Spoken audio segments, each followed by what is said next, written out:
Style coaching and information meant entirely for those with atrial fibrillation, atrial flutter, troublesome ectopic beats, or other heart rhythm disturbances. Always do it on my own, so I gotta get through it. And the only thing I know is to love what I'm doing. Never give up, never slow, till I finally prove it. Never listen to the no's, I just wanna keep moving. Keep my head up when I act, head up, that's a fact. Never looking back, I'ma keep myself on track. Keep my head up, staying strong, always moving on. Feel I don't belong, tell my thoughts to move along. Push myself to be the best, die with no regrets. Live with every breath, see my message start to spread. And I had so many dreams, then you hit your teens. Life ain't really what it seems, try to find out what it means. Always do it on my own, so I gotta get through it. And the only thing I know is to love what I'm doing. Never give up, never slow, till I finally prove it. Never listen to the no's, I just wanna keep moving. Yeah, I put out all this art, it's my only medicine. Yeah, everything I do, I'm just being genuine. Yeah, I'm sick of being screwed, feel my own adrenaline. Yeah, I do just what I do, and I hope you let me in, yeah. Okay, AFIBers, it's time. Let's go live with Big Northern Bear.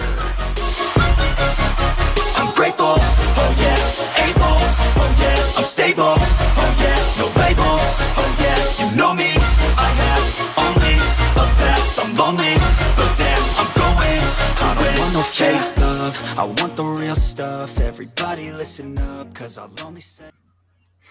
Hey guys, welcome to the AFIB show. It's good to be back. I feel like I've just been away 3 months, where it's really only been, I don't know when the last time I officially got in the studio and did an AFIB show.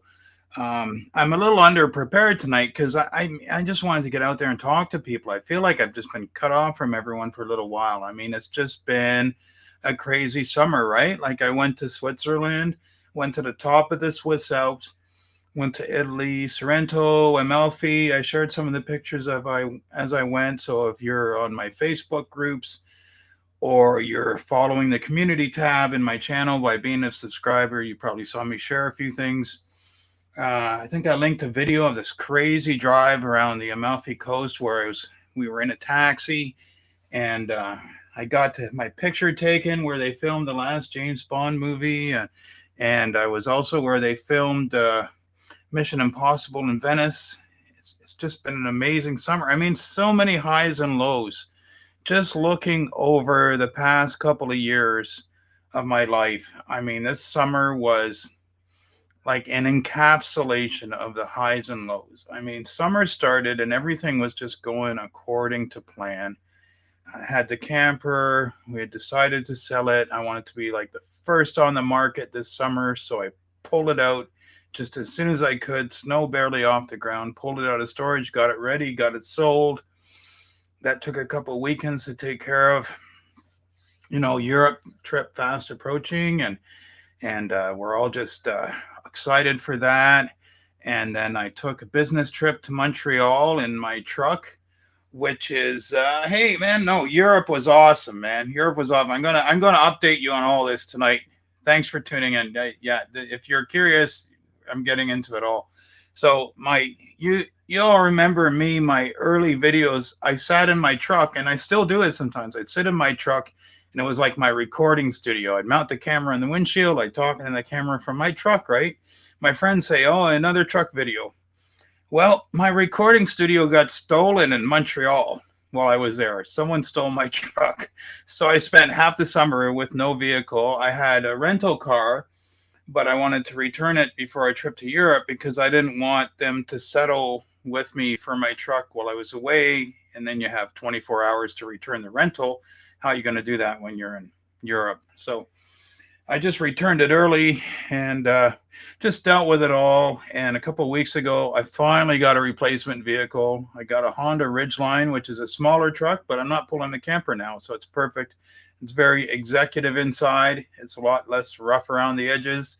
I almost feel like a stranger in it. It's like driving in a Cadillac, yet it's a truck, and I'm able to do trips to the dump and my yard work in it. So I'm pretty happy about it.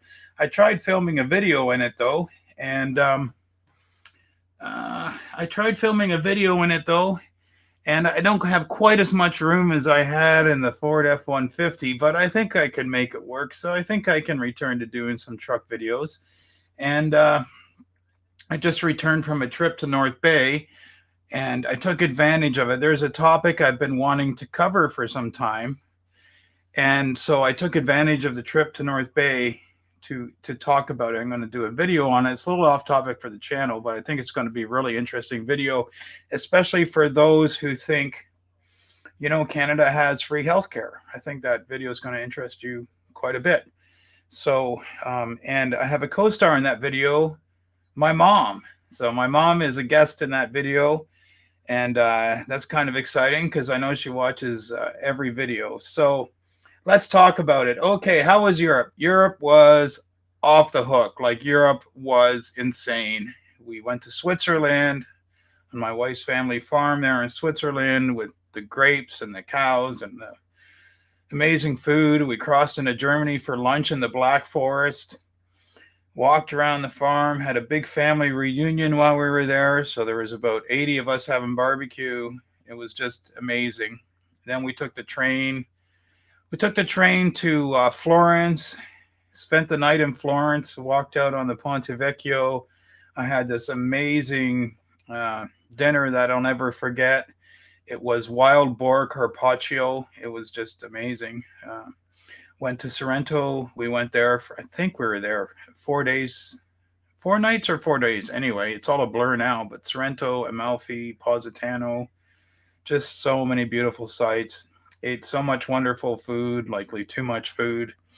I walked in Italy, according to my watch, I walked 5.5 miles every day. I had something like 15,000 steps every day. I mean, I was just going everywhere. And when I was in Amalfi, a lot of that walking was like straight uphill, man. Like I came into the town of Amalfi. We arrived on the beach, and like, I want to walk up and see the view from the top. So I spent about an hour just walking up just to see the view down at the ocean.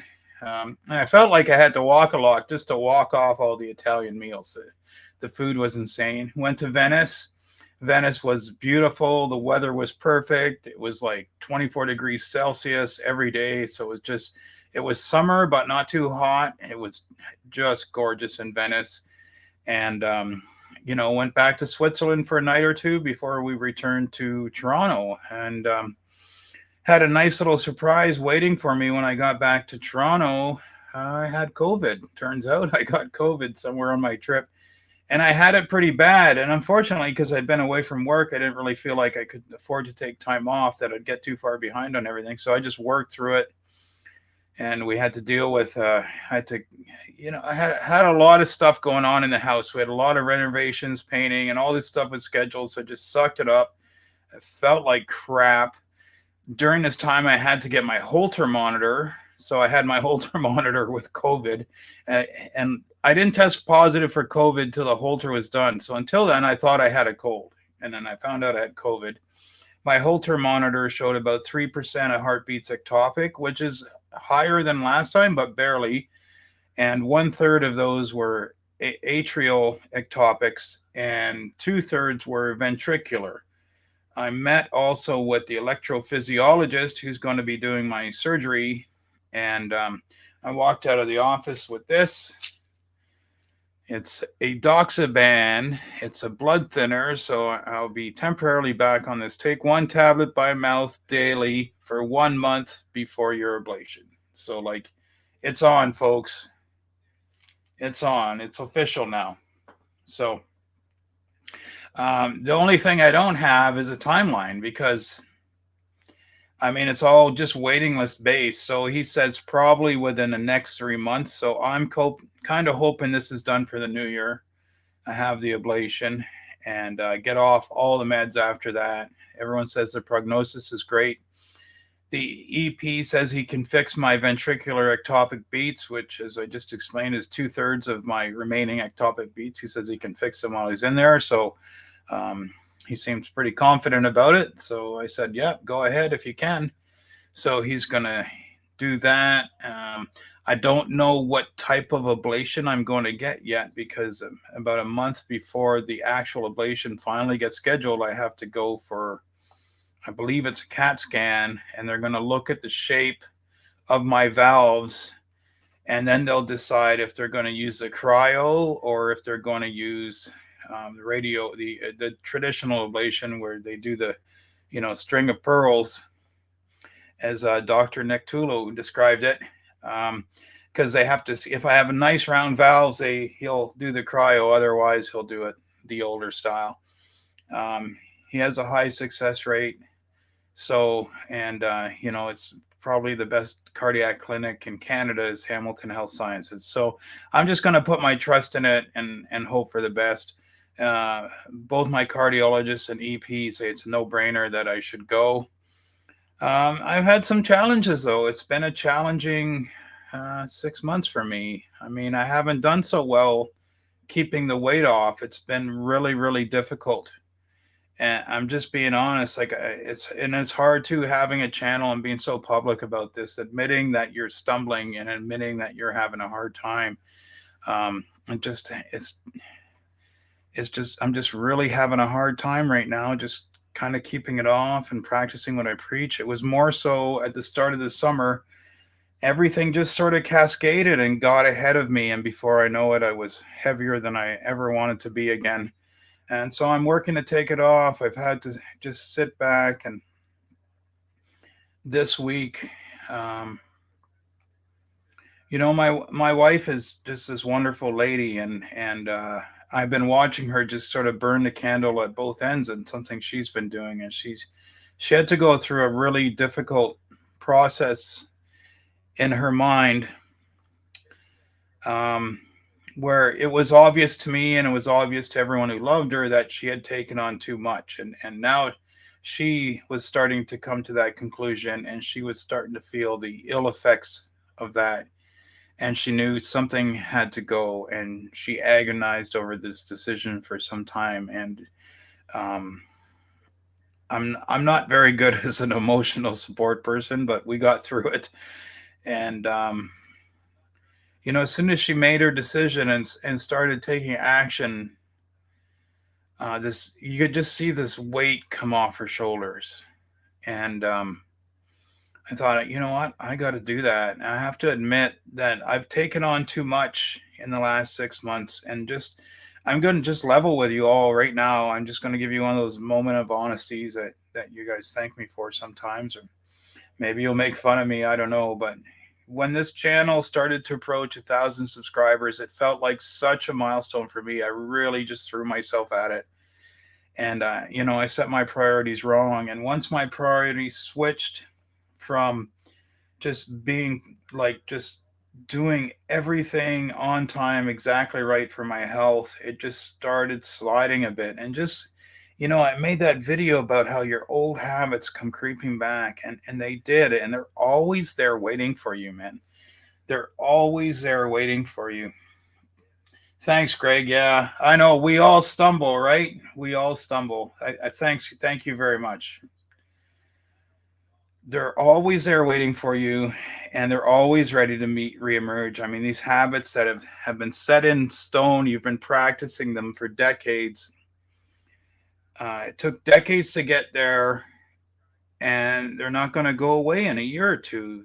They have to become a lifestyle. So watching my wife go through that, I realized I had to do the same mental exercise. And what I'm not saying is that I'm not going to keep making videos, because I love making videos. I love interacting with everyone. And as I go through my ablation, I'm going to keep making videos and sharing, but I'm probably not be quite as frequent. And it's not like I make a ton of videos already, but I always shot to do 2 long form videos a month and 1 or 2 live stream a month. So the long form videos are the absolutely most time consuming. They might be fewer and farther between, and I might have to sort of make do with more impromptu live streams where I'm planning to just cover a topic of interest to my audience.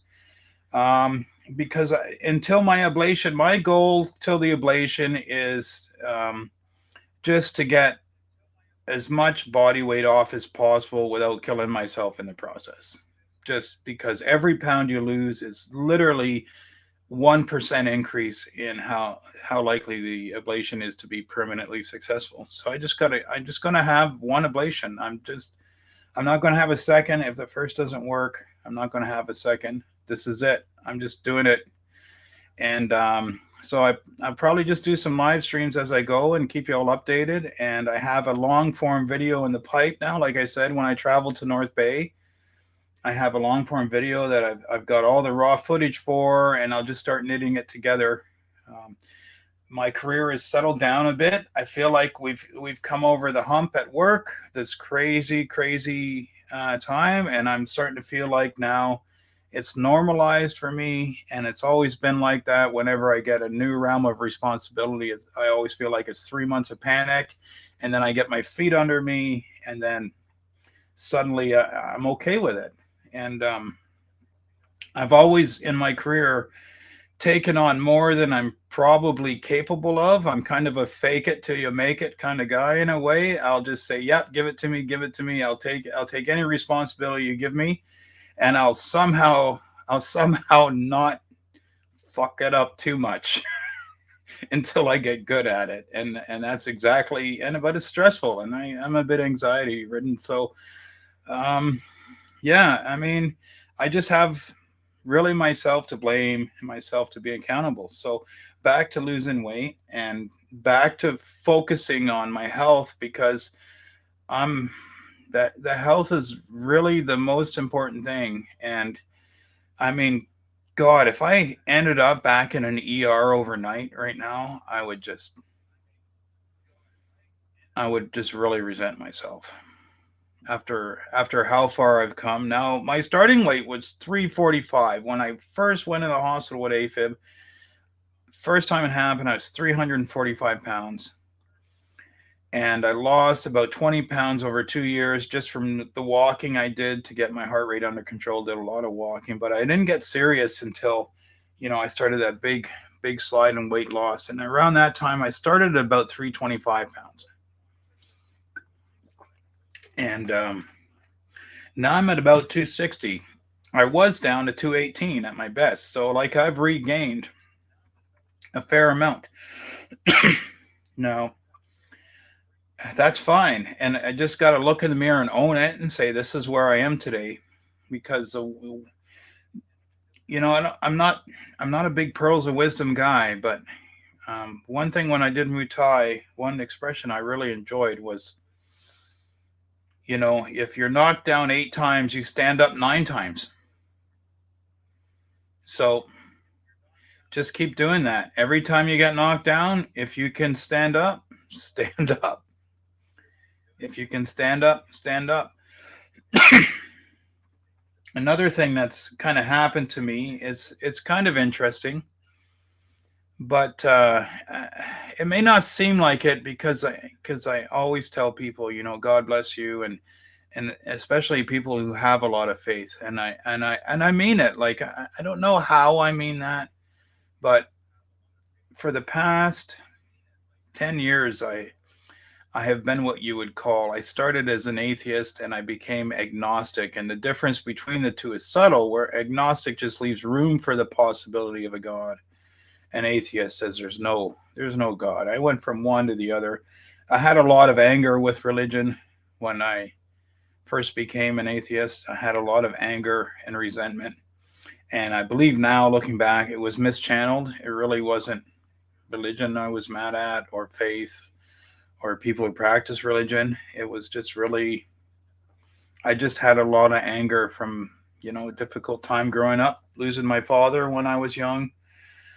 And I feel like I mischanneled that, but it's something's weird when going through Europe and going through Italy and going through these beautiful churches, and in Venice, walking around that white alabaster court, 1,000 years old. I'm not sure if I felt the spirit calling to me, but I've been feeling something. And so I've just been letting it lead me where it leads me. And I don't know where that's going to lead me, but I'm open to it. So, but again, To me, it's always more important what you bring out from inside, not what comes externally to you.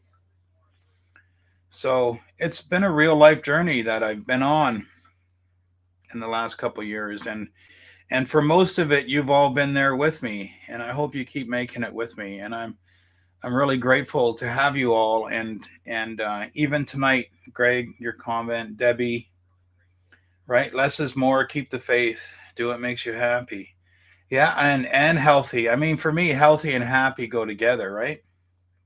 So for sure, you're absolutely right, Debbie. And it's not like, I mean, I did a 5K run last week. I still have my cardio. I'm still like cardiovascularly in pretty good shape. I have no problems weightlifting. I'm not huffing and puffing, but my sleep quality has dropped dramatically. I've noticed my sleep quality has dropped dramatically. And I actually ran my CPAP overnight the other day because I don't know if any of you who are watching right now saw that episode, but I've actually hacked my sleep apnea machine basically so I can just use it to test to see if my apneas come back without, like, I can turn the pressure down to the lowest possible setting, which is basically a setting for a newborn baby. And what I do is I use that to make sure, so every now and then I'll sleep with it on just to make sure my sleep apnea hasn't been creeping back. So my sleep quality has been poor enough lately that I've felt like I better do the test. So I managed to sleep with it 4 hours the other night, and it recorded zero apneas. Um, but my cardiologist wants me to go have another sleep study because you should have seen his face when I told him I hacked my CPAP machine.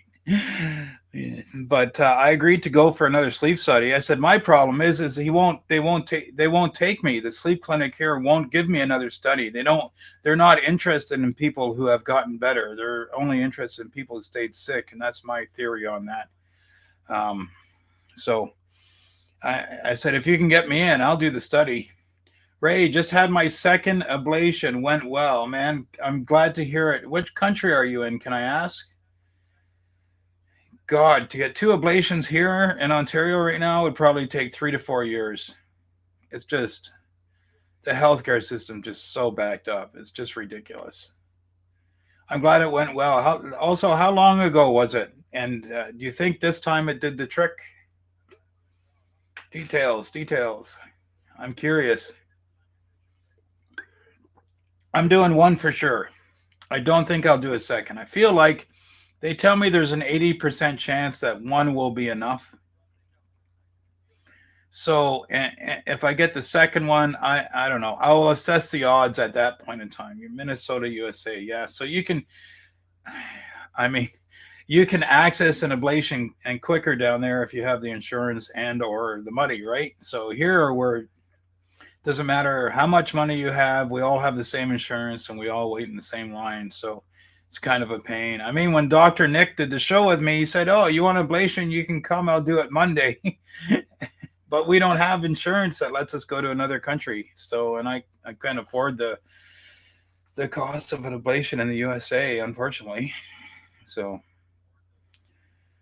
Ray, let us know how it goes. Let us know how it goes.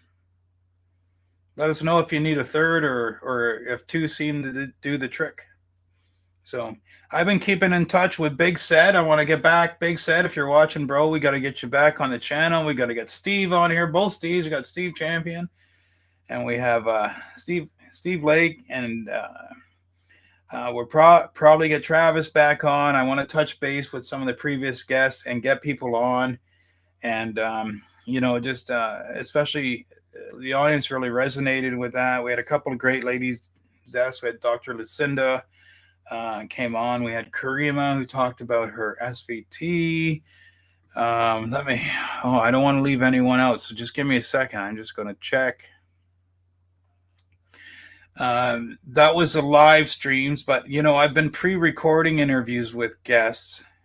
And that's been a little different for me. Like, I've always sort of prefer the live stream, but the pre-recording is good because I feel like the guests are a little more comfortable when you're doing the pre-recorded thing. And so because they have this safety net. Oh, so Michelle Ricketts, she was on. She was a great guest, very positive, huge background, athletic training and business coaching. So I had some great guests. I really want to get a few return people. I have a surprise guest come in maybe a couple months. They're working on a book, and when the book's finished, they're going to come on the channel. So, I mean, there's stuff planned. I might slow down a bit, but there's stuff planned. I mean, I am not, we're going to keep this channel going. Hey, I see there's a bunch of people watching right now. So, whoever just joined, welcome. Feel free to chat it up with us. We're just having a casual Sunday night. I'm in this new studio, which the unfortunate thing about the new studio is I haven't figured out how I can just play some music in here. So I can't rock us in the way I used to in the other studio. But the other studio I had a lot of bugs that just finally got to me. So I'm still not sure where I'm going to end up with as a virtual studio. I'm not sure if Streamlabs is the place or maybe EV Mux. I'll give them another try, see if they smoothed out their stuff. We'll just have to see. But I'm going to throw in a little surprise in case my mom's watching here. My mom made a little commercial. So let's throw that on the screen for a minute. Look at the camera and tell everyone to like and subscribe to Big Northern Bear. Oh, can you subscribe to Big Northern Bear? Say Mama Bear says so. Mama Bear welcomes your friendship and your input. Okay. Thanks, Mom. Bye. So that was my mom. We're up in North Bay for her birthday. We went to visit her. We had a nice dinner together. And so she filmed a little commercial for the channel. She, of course, watches every episode. So, hi, Mom. You're a star now. Oh, I see there's some more chats popping up. I'm still bouncing around the new studio, so sorry, guys, if I'm a little slow. Okay, Ray. Had the first one 5 years ago. First couple of years, it was good. Then gradually started getting more AFib. I was able to get and have surgery in 2 months. Richard, works for me. Nice. I want it to work for me. I'm hoping for success. Hoping for success. I mean, I'm not, I've got no interest in having a second ablation simply to have content for my channel. Let's put it that way. I mean, I'm hoping I'm one and done. I'm hoping I'm one of those people that are one and done. I've been talking to Big Sad, and his ablation seems to have stuck, and he's rocking the trucking world again. And I mean, that's just great. Like everyone that I talk to in person just seems to have a positive experience of the ablation. Let's see. What was your threshold for deciding to go ahead with the ablation? How many years, how many times per year do you go into AFib? How long does each episode last? So, Richard, I can answer that very precisely. I am going to open my spreadsheet and let's see here. Because I track it in a Google Sheet because it's so rare that I have AFib that I'll just mix up the dates otherwise. Let me go in. Because when I was in Switzerland, I actually celebrated 1 year without any AFib at all. But I'm going to give you the lowdown. So in 2020, I had AFib 1, 2, 3, 4, 5 times. That was pretty bad, hospitalized each time. And they ranged anywhere from 2 weeks to 3 months apart. And then I, did all these health interventions, and I was on flecainide and metoprolol, which they gradually reduced. And so I went 677 days without an AFib episode. And then I had one. I spent the night in the hospital. And now I've gone another 404 days without an AFib episode. So in the last 1,081 days, I've had AFib one time. And I wear the watch, and I have the watch set to where it alerts me if it thinks I might be an AFib. It has never alerted me since I got this watch. So it's pretty rare. Now, what made me decide mostly to get off the meds because my resting heart rate is really low. Okay, especially perhaps with all the running. My resting heart rate is sometimes just at 37, 36. I mean, sitting here right now, let's see, I'll tell you what my heart rate is at right now. 42. So right now I'm sitting here talking to you with a 42 heart rate. In my sleep it'll get down to 36, sometimes 35. So the goal of the ablation is so that I can just go off the meds, especially the metoprolol, and just go off them and get a more normal resting heart rate because the doctors are worried that if my resting heart rate, it seems the longer I'm on the meds, the slower it gets. I might eventually need a pacemaker or something. So let's just avoid that. And he's like, the ablations for you right now is a no-brainer. So let's just do that. And if you can go off the meds, that solves your problem. So that's the thing right there, Ray. So hopefully that answers your question and perhaps a little more detail than you were looking for. But no, I mean, my AFib episodes are few and far between, but they're really bad when they come on. They really debilitate me, and they're accompanied by other rhythms that are best avoided. So for most people, when you're in AFib, I mean, you can just stay there. But for me, they always seem to drift into other rhythms that are best avoided. So, hey, you're welcome, Ray. You're welcome, Richard. Sorry, I get my R's and R's mixed up. But I mean, I've really learned on this journey too that some people are highly effective with lifestyle changes, and some people are highly effective with medication, and some people it takes a mix. And we all really have to walk our own path. And if that path includes ablation, you need to be open to it. In fact, I've become more of the mind. I've gone the full loop to where I think an ablation's the last resort, and I'm more and more thinking that we don't, especially in Canada, we don't offer ablation soon enough, especially perhaps for younger people. We don't offer the ablation soon enough, and it could be due to scarcity of resources or just a capacity issue. But I think if a doctor looks at someone and says, "Oh, there's an 80% chance ablation is going to cure you," then they should just go ahead and do it. So I should be having my ablation within the next 3 months, but being in Canada, I'm on a waiting list. So there's approximately a 3 month wait, but I don't have the date yet. So I have these pills because at some point they're gonna phone me and say, okay, we have a date for you. And when they do, I have to start taking these blood thinners because I have to be on them for a month before the surgery. So I have them on hand and we're just going to get it done. And just going to get it done. Just get one. They keep telling me one's going to do it. One's a magic number, so I'll give them the one anyway. We'll worry about it after that if I ever need another. If I go 5 years AFib free and it starts creeping back, I might be open to it. So, thanks for the question, Onavi. Yeah.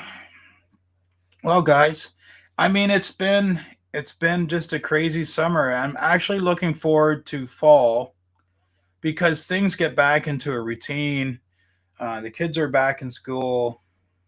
Um, our daughter's just started her grade 12 and the son just started his grade 9. So they're both in high school. So suddenly these kids that have sort of been always clinging and around, now they're off doing their own thing. The one's got a driver's license and they're just always wanting to use the car. And it just kind of feels kind of different around here. Like we've entered a new phase. And unfortunately, this summer, my some stuff went off the rails too. We had to put our beloved dog down, and stolen truck, and just lots of stuff. I mean, it's all the stuff you all live with. It's all this kind of stuff happens in your lives, and we can't let it derail us if we're really out to get something. If we're really out to do something and improve ourselves. You have to just like we used to say in Muay Thai, if you get knocked over 8 times, you stand up 9 times, and really that's always been my long-term recipe to get through any situation, whatever happens, no matter how hard it knocks you over or knocks the wind out of you, just take another run at it, because you can get there with sheer stubbornness. I mean, I used to be a 2 to 3 pack a day smoker when I was young. I had a really hard time smoking, just a terrible, like I just couldn't quit smoking. I tried to quit smoking 8 or 9 times, but the thing I learned is I only had to be successful once, and then I was a non-smoker. I only had to be successful once. So I just, oh, it wasn't successful, and then I would just try, and I'd try something new, and I was using the patch, and I tried nicotine gum, and then I found these fake cigarettes that gave me something to do with my hands, and that is what seemed to get the trick, get me off cigarettes. But that's you just, if something's not working, don't feel bad about changing it. You never lose until you give up. You never lose till you give up. You don't lose by getting knocked down. You lose by refusing to stand. So if you go 5 years after another ablation, it might be pulse field. Yeah, that's true. Yeah, actually, better than that, I had Dr. Nicholas Tulu come on the channel, and a cardiologist who does ablations, and he told us, electrophysiologist too, and he told us all about post-failed ablation. And if you check out my content, I snipped that out and made its own video explaining pulse-field ablation. So yeah, I know all about them. I mean, enough about them. I don't know all about them. I'm sure there's a whole world of stuff I don't know about them that's out there. But I asked the EP here about pulse-field ablation. He's like, they're not going to have this in Canada until the US has been doing it for a few years, I'm afraid. That's just the reality of that. So I might get a cryo. And it'll depend what they see when they CAT scan my heart before the surgery. That's when they decide which type of ablation to give me, a cryo balloon or the old RF ablation. So, yeah, no, we won't see pulse field ablation in Canada. Yeah, one and done. One and done's what I want. I wanted to go. I don't know. I hope my doctor has a better record than the Toronto Maple Leafs. Let's just say that. So, one and done. Well, you know what? Like I haven't been able to do regular live streams for 2 months, but I gotta say, the channel's been doing great without me. I'm up like 300 subscribers, and the view count's up, and the watch time's out, and people have been like sharing my videos and that. So I thank you all for that. Like I really do. I mean, the channel is growing a bit organically, and organically is another way to say your audience is helping you out. So I thank you all for that. I thank you all for helping me to grow the channel.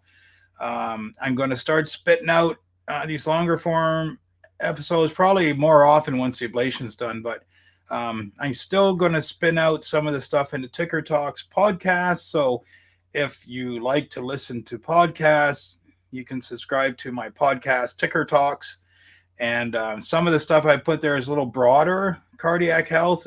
It's not just so focused on AFib the way the AFib show is, but of course, having AFib, I end up talking about AFib. So it's just another way to follow along. And I'm hoping to do some exclusive podcast audio stuff, because I don't have to do all the video editing. So it might be something I can just do sort of frequent 5 to 10 minute podcasts. And because I do read a lot of cardiology and news and that, so I think it would be nice if I could just start collecting them in a pile on my desk, and then once or twice a month, I'll just flip through them and sort of do an episode of Ticker Talks, hopping through the highlights of the research that's come my way. So I feel like that might be something interesting to do, because one thing about cardiology that cardiology has that perhaps a lot of other medical problems don't is it has a lot of money behind it. I mean, there's lots of companies making money with new surgical devices and new drugs, and there's always a lot of science being done as a result, because I mean, it's just, I mean, if you had some really rare, obscure disease, you're not going to see as much research as you will see on something like AFib, because it's so common. because it is treatable and people are always just vying for better ways to treat it. So in some ways, we're actually quite lucky that AFib is the hand we've been dealt. I mean, I always feel lucky it wasn't cancer. My dad died of cancer when he was like 37. So I'm grateful that for me it was AFib. Well, it's been a while, and I wanted to catch up, and I'm glad you all joined me, and I thank you all for your questions. I'm going to play us out in a minute. I'm going to come back on the next live stream with an actual topic where we'll actually learn a thing or two. But for now, a lot of people have been DMing me either on Facebook or whatnot.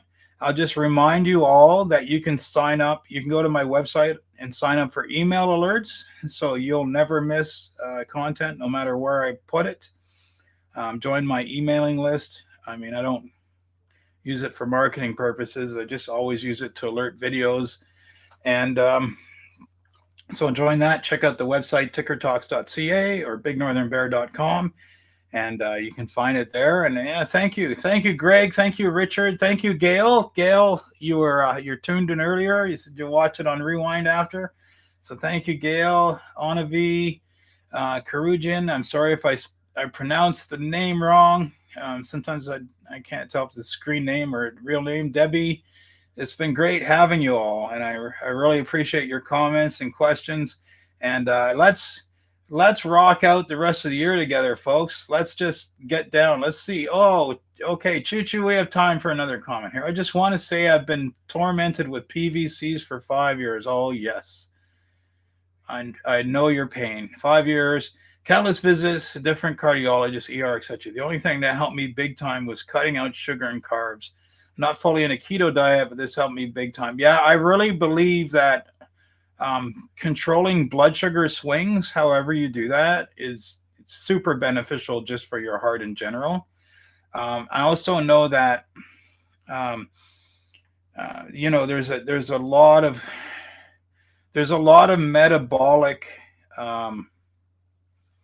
like comorbidities that tie into heart rhythm disorders, right? So it seems like if you can improve your metabolism, it will improve your heart and vice versa, and as well can go the other way. If you're wrecking your metabolism, it can also likewise, play on havoc on your heart rhythm. Now, I don't know if you've seen my videos about how I pretty much eliminated all my ectopic beats, but I'll give you some background. 10% of my heartbeats used to be ectopic, and they were actually quite painful for about an hour and a half to 2 hours a day. They were actually painful, which is what dived me into the research, right? So you've seen them. Okay, so the arginine, and I got to say about 50% of people tell me that it's the best thing they ever did. And some people come back, yeah, it helped a bit. I'm hoping it helps a little more if I've been on it longer. And some people's like, no difference. But I mean, they're cheap, right? I don't know what the arginine costs you, but in Canada, I'm spending about 75 cents a day for the arginine and about 50 cents a day for the taurine of Canadian money. So, I mean, these things are dirt cheap, hell of a lot cheaper than a lot of our AFib medication. So especially compared to something like a Pixaban. And now there's all kinds of science coming out about taurine. Like taurine is the new wonder supplement that all the gym bros on YouTube are pushing now. Suddenly taurine is in favor with everybody because there's all sorts of science where people over 40 are just super benefiting by supplementing with taurine. Even going as far as saying it's the taurine is the drug of youth. It's the supplement of youth.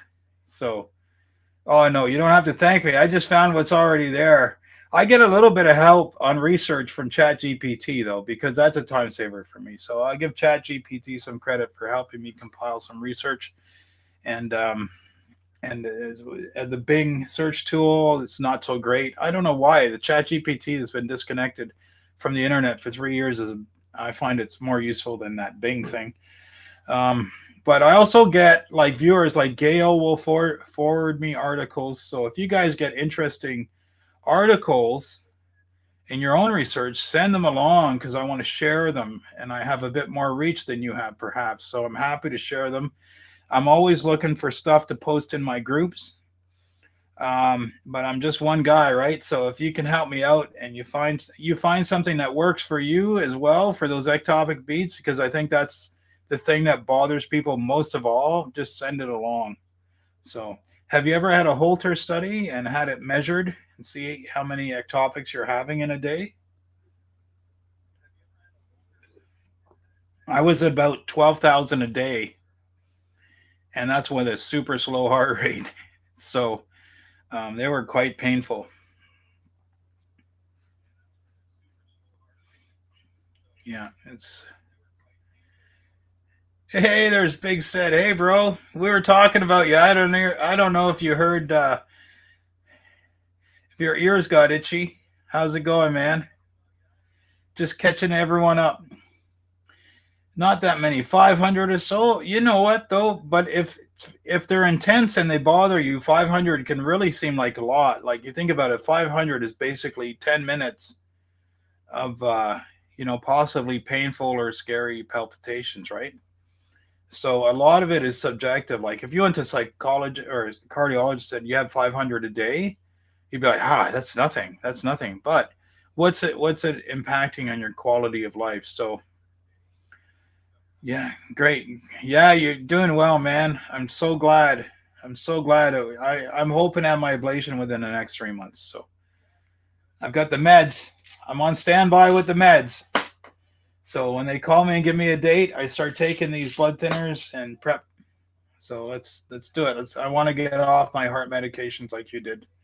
So, guys, sorry said you joined late. We're going to sign off in a minute. Man, I've had so many comments tonight. It's been great. These are the fun live streams where there's people mixing it up in chat, chatting with each other. Remember, if you find any research out there, send it my way. I'm happy to look at it. They made me they made you miserable. Let me share that on screen. That can be a nice parting. They made me miserable, especially at night. Hated going to bed. It would be 5 a.m. I would be on the couch living room dealing with them. Yeah, for me, it was like they would come on at bedtime, and they'd be accompanied by pounding in my ears, and I just couldn't get to sleep with the damn things. So I ended up being up until 11:30, 12 when I wanted to be asleep at 10. Because these stupid ectopic beats. And they would come on at the same time each day. They would come on at about noon for about an hour and a half, and then would come on at night for about an hour and a half to 2 hours. They would just come on like clockwork. And and I'm pretty sure some of it was gastric related. If I ate too much, they would be worse, even though they came on a few hours later. Okay. Choo-choo.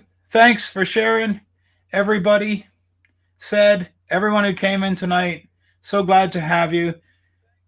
Got a big day at work tomorrow. I'm going to sign out, but thank you all for joining the stream tonight. God bless you all. All the best. When are you coming back to do live stream? Week or two. Week or